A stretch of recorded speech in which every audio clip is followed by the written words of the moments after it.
Mark 7:24 through 30. Jesus left that place and went to the vicinity of Tyre. He entered a house and did not want anyone to know it. Yet he could not keep his presence secret.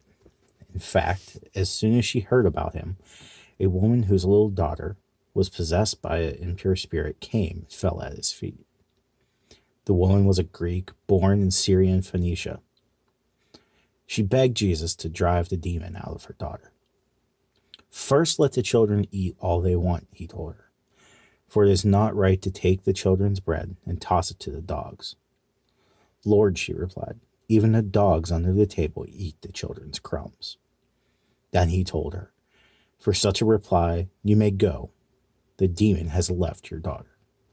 She went home and found her child lying on the bed and the demon gone. Hey guys, Brian from Center here. Hope you guys are having a great week. We're finishing out this week. It's Friday. I hope you guys are able to rest up and have a great weekend as we close this one out. Today we're looking at a passage that's a little confusing, and honestly, for a lot of us, it probably raises more questions than anything else. Are we looking at grumpy Jesus? That's the question. Are we looking at mean Jesus today? Jesus in this story has an encounter with a woman that is seeking his help for her daughter, and his reaction is less than we would expect, right? So the abbreviated version is that this woman, the Syrophoenician woman, who is not Jewish, she is Gentile, she is Greek, she's from a neighboring city, the Galilee, that was less than a friendly neighbor, one that they liked because of their differing beliefs and backgrounds. And so she seeks Jesus out in spite of his best efforts to stay hidden, requests his help, and Jesus essentially calls her a dog. And without missing a beat, this woman has this reply about how even dogs benefit from what gets dropped under the table. And Jesus grants her request. Now, there's a lot of different perspectives about what's going on in this story. Some people think that Jesus shows more of his humanity than we've ever seen, and that he does carry some unfair prejudices and biases, and this woman convinces him otherwise. Some people think that Jesus is testing this woman to see what she's really about, and there's a few other perspectives. Regardless, at the core of this is something that I think hits us all a little more closer to home right now than any of it. See, this woman's daughter, right? This innocent child, she was born into her family, her background, right? She didn't choose it. She's being tormented, tortured, afflicted by this demon. And it's a reminder to us. If you stop and look at the world right now, we're not fighting a demon, we're fighting a virus, right? A virus that attacks white, black, Asian, Hispanic, you name it, right? Doesn't care what country you're from. It doesn't care male or female. It's coming for people.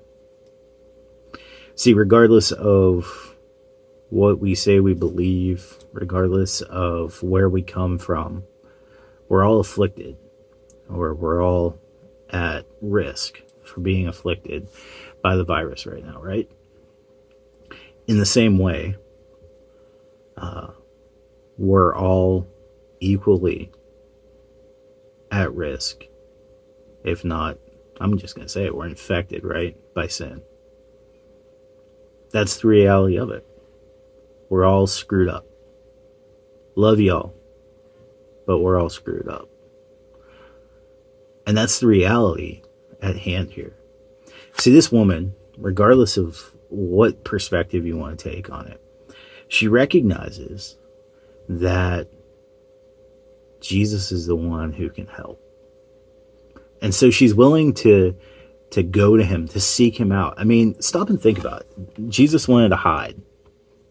So this woman had to take the time to look into some rumors probably and to do a little hunting.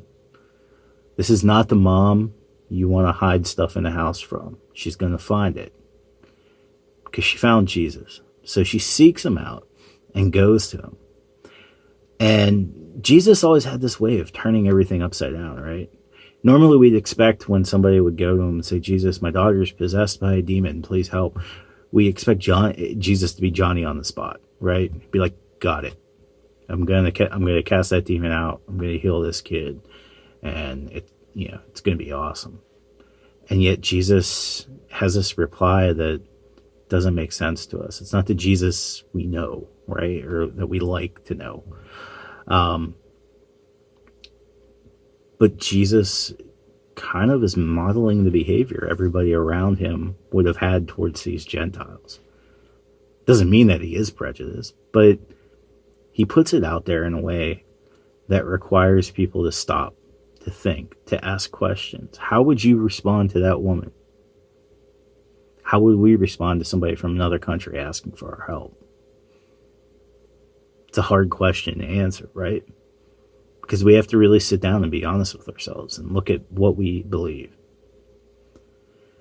Jesus turns things on its ear. And this woman will not be put off. She knows that the best hope for her daughter is what Jesus can do, what Jesus offers. And so she's willing to seek out essentially what would have been her enemy in the hopes of cashing in on the miracle she needed. She had heard the stories of this Jesus guy. She sought him out. She firmly believed that this was the guy who could heal her daughter. Guys, we all sin. We all fall short. And regardless of our background, whether it's race, it's nation, it's gender, it's bearded or unbearded, whatever it is, we can go to Jesus. See, we're all impacted the same way by sin. It screws everything up, and we can't fix it on our own. And the reality of it is, without Jesus, we are the Gentiles. Before Jesus, we were God's enemies. He couldn't stand our sin, our unholiness, our impurity. And yet through Jesus, that's taken away. See, Jesus is universal. Our sin is universal. It applies to everybody. And Jesus accepts everyone that comes to him in faith. When we go to him, regardless of our background, we find hope, we find forgiveness. We're no longer considered God's enemies. So as we look at this story, I want to encourage you guys. Look around. Who are your enemies now? Who are the people that it's hard for you to imagine sharing the gospel with? They need it just as much as the people you love, people you're friends with. Don't hold back. Regardless of their background, regardless of what they may have done or said. Guys, it's time to bring everybody to the table. So I want to encourage you to reach out. Don't hold back. Jesus applies to everybody.